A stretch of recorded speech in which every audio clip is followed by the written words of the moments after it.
नमस्कार प्यारे बच्चों, आज हम करेंगे डीओई की वर्कशीट 24 जो आपके पाठ जय प्रक्रम से ली गई है। और बच्चे जय प्रक्रम ऑलरेडी पढ़ रहे हैं और आज हम पढ़ेंगे श्वसन के बारे में। श्वसन क्या होता है बेटा? कई बच्चे श्वसन और सांस लेने की प्रक्रिया को कंफ्यूज कर देते हैं, एक ही समझते हैं, जबकि इसमें डिफरेंस होता है। श्वसन क्या होता है बेटा? श्वसन वह प्रक्रिया होती है जिसके द्वारा सजीव भोजन से प्राप्त ऊर्जा उत्पन्न करते हैं। भोजन से ऊर्जा उत्पन्न करते हैं, राइट? भोजन से ऊर्जा प्राप्त करते हैं, उस प्रक्रिया को क्या कहते हैं? श्वसन। जबकि सांस लेना क्या है? गैसीय विनिमय। गैसीय विनिमय मतलब वायुमंडल से ऑक्सीजन का सेवन करना और कार्बन डाइऑक्साइड का उत्सर्जन करना। जो हम ऑक्सीजन अंदर लेते हैं और कार्बन डाइऑक्साइड बाहर छोड़ते हैं, उसको हम कहते हैं गैसीय विनिमय और सांस लेना। जबकि श्वसन क्या होता है? श्वसन होता है बेटा वो प्रक्रिया जिसके द्वारा सजीव भोजन से ऊर्जा प्राप्त करते हैं। और इसी जब कोशिका के अंदर होता है श्वसन तो उसको हम क्या बोलते हैं? कोशिकीय श्वसन। कोशिका के अंदर ऊर्जा उत्पादन के लिए भोजन का विखंडन क्या कहलाता है? कोशिकीय श्वसन। बेटा जो आपका श्वसन होता है वो दो प्रकार का होता है, वायवीय श्वसन और अवायवीय श्वसन। बेटा वायवीय श्वसन में वायवीय श्वसन ऑक्सीजन की उपस्थिति में होता है। मतलब ऑक्सीजन की उपस्थिति में जो आपका ग्लूकोज होता है उसका ब्रेकडाउन, वो टूटता है और एनर्जी बनती है। ठीक है, यह कहाँ पे होता है? यह माइटोकॉन्ड्रिया के अंदर होता है बेटा। और जो उत्पाद इसमें बनते हैं वो क्या बनते हैं? कार्बन डाइऑक्साइड और जल बनते हैं तथा ऊर्जा एटीपी की फॉर्म में, एटीपी के रूप में ऊर्जा उत्पन्न होती है। ग्लूकोज का पूर्ण उपचयन होता है। मैंने आपको जैसे बताया ग्लूकोज का उपचयन होता है। ग्लूकोज टूटता है किस में? कार्बन डाइऑक्साइड, जल और ऊर्जा में। बहुत अधिक ऊर्जा उत्पन्न होती है, अधिक ऊर्जा उत्पन्न होती है एज कम्पेयर टू, जब अगर हम कंपेयर करें अवायवीय श्वसन से। तो ग्लूकोज का एक अणु लगभग कितने बनाता है? 36 एटीपी के बराबर ऊर्जा उत्पन्न करता है। ठीक है, अगला देखिए अवायवीय श्वसन। अवायवीय श्वसन क्या कहलाता है बेटा? अवायवीय श्वसन होता है आपका जब ऑक्सीजन की अनुपस्थिति में होता है। ये ऑक्सीजन की उपस्थिति में वायवीय और मतलब नहीं है, ऑक्सीजन अनुपस्थित। ठीक है, कोशिकीय द्रव्य और विशेषकर ईस्ट कोशिकाओं में होता है। यह कहाँ पे होता है? कोशिकीय द्रव्य और ईस्ट में। इसके अंदर अंतिम उत्पाद क्या होते हैं बेटा? अल्कोहल, लैक्टिक अम्ल, ग्लूकोज, लैक्टिक अम्ल, ये दोनों इसके अंतिम उत्पाद होते हैं। ग्लूकोज अपूर्ण रूप से अपचयन होता है, इसका ग्लूकोज का पूर्ण रूप से उपचयन नहीं होता है। इस वजह से इसमें क्या बनता है? इथेनॉल, लैक्टिक अम्ल और कार्बन डाइऑक्साइड। क्लियर है? और इसमें कम ऊर्जा उत्पन्न होती है एज कंपेयर टू वायवीय श्वसन के। और ग्लूकोज का एक अणु देखिए मात्र 2 एटीपी के तुल्य ही ऊर्जा मोचित करता है, ऊर्जा उत्पन्न करता है, ऊर्जा देता है। बहुत ही कम ऊर्जा है ये। ठीक है, देखिए बच्चे अब आगे ये आपको ग्लूकोज के विखंडन की मैं कोशिश कर रही हूँ कि आपको ये अच्छे से नज़र आए। ये ग्लूकोज के विखंडन की आपको 3 प्रक्रिया दे रखी हैं। आइए देखते हैं इसको। देखिए ग्लूकोज होता है आपका 6 कार्बन अणु जिसको हम कहते हैं C6H12O6। ठीक है, कोशिकीय द्रव्य में यह किस में बदलता है? पायरुवेट में, जो कि क्या होता है? 3 कार्बन अणु, जो कि क्या होता है? 3 कार्बन का अणु होता है। ठीक है, जब ये पायरुवेट ऑक्सीजन की अनुपस्थिति में ईस्ट में इसका, जिसको आप कहते हैं विखंडन होता है, तो यह देखिए किस में बदलता है। और यही पायरुवेट, अब हम आगे चलेंगे तो मैं इसको बताती हूँ आपको। यह ऑक्सीजन के अभाव में जब होगा कोशिकीय, तो ये किस में होगा? कोशिका की पेशी में। ठीक है, मसल जिसको हम बोलते हैं। और ऑक्सीजन की उपस्थिति में होगा तो कहाँ होगा? माइटोकॉन्ड्रिया में। तो बेटे हम इसमें 3 चीज़ें पढ़ेंगे कि यह ग्लूकोज जो 6 कार्बन अणु है कोशिका द्रव्य में किस में बदल रहा है? पायरुवेट में, जो 3 कार्बन अणु है। जब यह ऑक्सीजन की उपस्थिति में विखंडन होगा जब इस पायरुवेट का, तो यह किस में बदलेगा? और ये कहाँ पे होता है? माइटोकॉन्ड्रिया में, सेल के माइटोकॉन्ड्रिया में। तो यह किस में बदलता है? कार्बन डाइऑक्साइड में, जल में, और इसके साथ 36 एटीपी अणु बनते हैं। ओके, जबकि आप इधर देखिए बेटा, जो बाकी दोनों हैं, एक में जहाँ जब हमारे पास ऑक्सीजन की कमी है, देखिए पायरुवेट जब ऑक्सीजन की अनुपस्थिति है, अनुपस्थिति मतलब बिल्कुल ऑक्सीजन नहीं है, ये कहाँ पे होगा, ईस्ट में। क्या बनता है, इथेनॉल बनता है, कार्बन डाइऑक्साइड बनती है तथा जल बनता है, और तथा सॉरी वो बनता है आपका एटीपी बनता है, लेकिन बहुत ही कम अमाउंट में, बहुत ही कम ऊर्जा उत्पन्न होती है। ये देखिए ऊर्जा उत्पन्न तो होती है पर बहुत ही कम ऊर्जा उत्पन्न होती है, ठीक है। और इथेनॉल जो होता है बेटा आपका, वो 2 कार्बन अणु होता है, ठीक है। जबकि ऑक्सीजन के अभाव में, दोनों में फ़र्क है बेटा, इस केस में ऑक्सीजन है ही नहीं है, इस केस में ऑक्सीजन का अभाव है।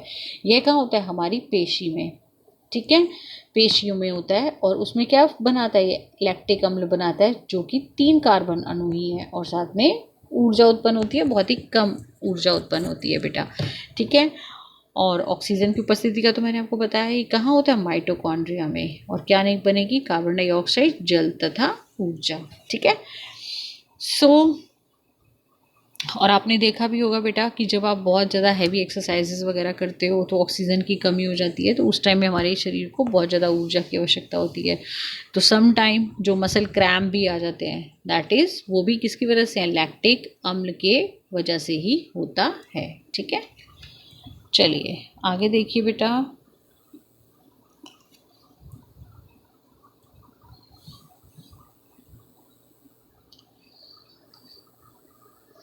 ये एक छोटा सा आपको टॉपिक दे रखा है बच्चे, एटीपी। एटीपी जैसे आपको बताया ना, जो बच्चे इसमें एनर्जी करेंसी बनती है वो एटीपी की फॉर्म में बनती है, एटीपी, ठीक है। एटीपी क्या है, एडिनोसिन ट्राइफॉस्फेट, इसकी फुल फॉर्म याद कर लीजिएगा।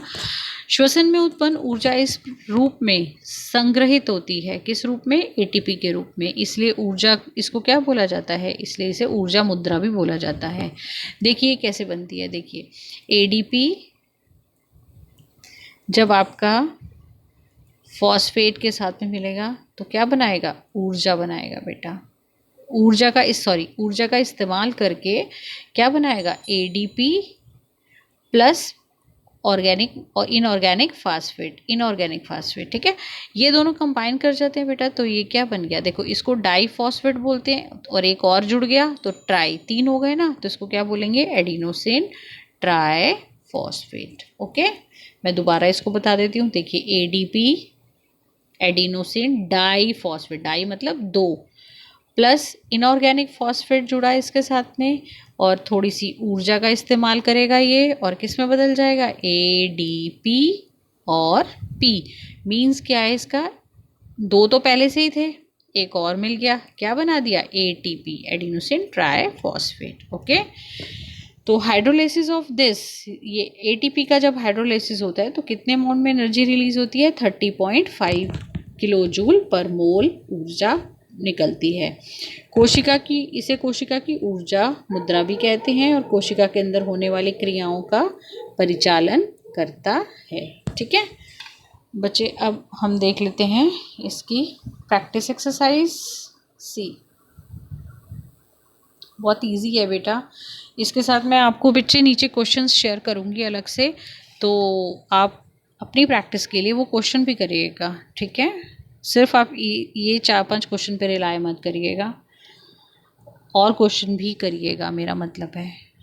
चलिए देखिए बच्चे आगे, ये है हमारे पास फर्स्ट क्वेश्चन, कोशिका की ऊर्जा इकाई क्या है, एटीपी। अभी तो हमने पढ़ा है, ठीक है, यहाँ पे अभी हमने पढ़ा है कोशिका की ऊर्जा इकाई क्या है, एटीपी, ठीक है। नेक्स्ट, किस भाग में पायरुवेट के विखंडन में CO2 जल तथा ऊर्जा बनती है, कहाँ पे, माइटोकॉन्ड्रिया में।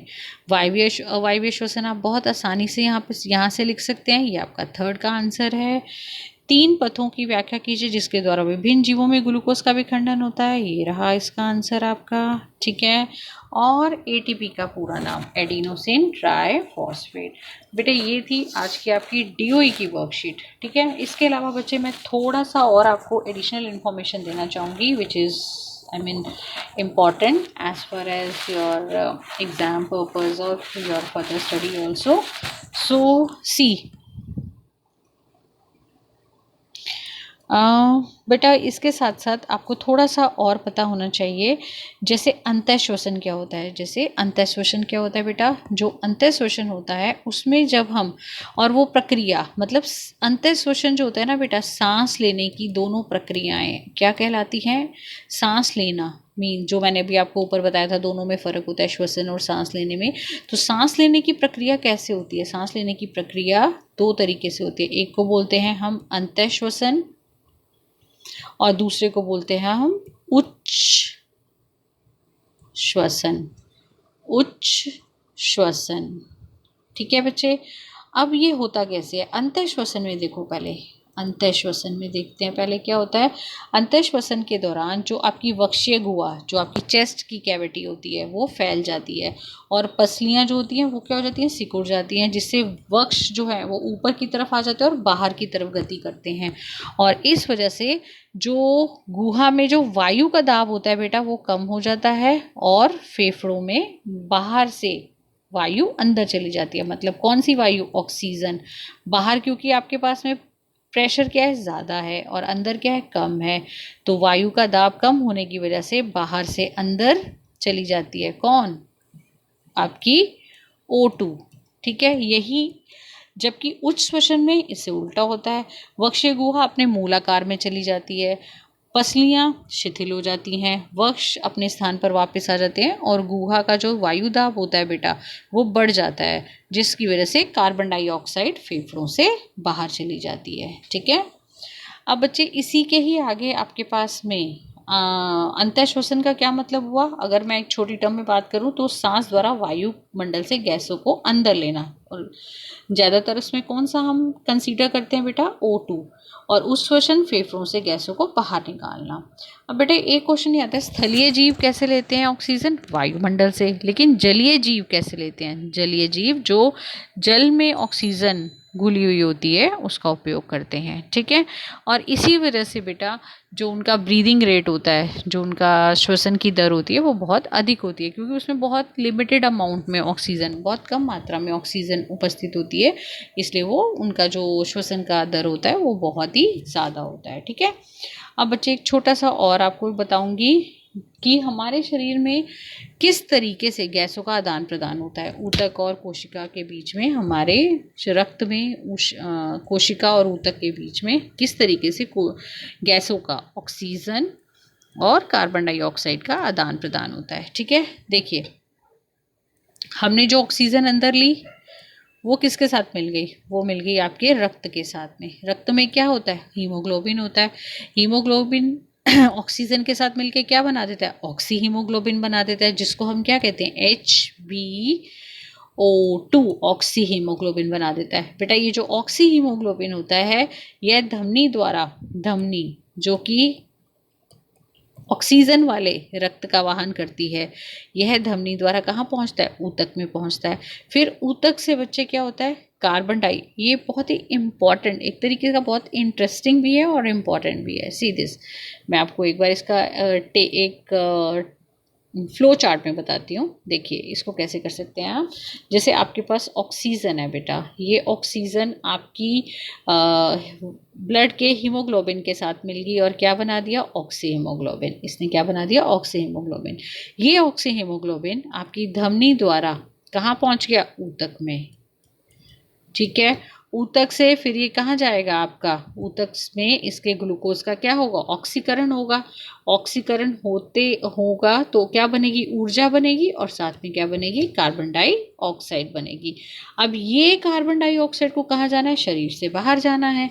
तो ये कार्बन डाइऑक्साइड आपकी फिर से रक्त की वाहिकाओं के साथ में मिल जाएगी, और रक्त में CO2 का जो विसरण होता है उसके द्वारा यह कहाँ पे पहुँचेगी, यह पहुँचेगी आपकी कूपिका में। ठीक है, कूपिका में, और फिर कूपिका से इसका विसरण होगा और CO2 कहाँ चली जाएगी बेटा, आपके शरीर से बाहर, नासा द्वार द्वारा बाहर।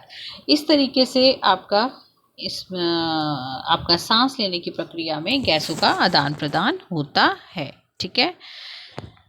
सो बच्चे ये थी आज की आपकी वर्कशीट। उम्मीद करती हूँ आपको समझ आई होगी और आप इसको अच्छे से पढ़ेंगे, ध्यान से समझने की कोशिश करेंगे, शेयर करेंगे अपने फ्रेंड्स के साथ में, लाइक करेंगे बटन को और सब्सक्राइब करेंगे चैनल। थैंक यू बेटा। Stay safe, stay happy, stay at home, take care.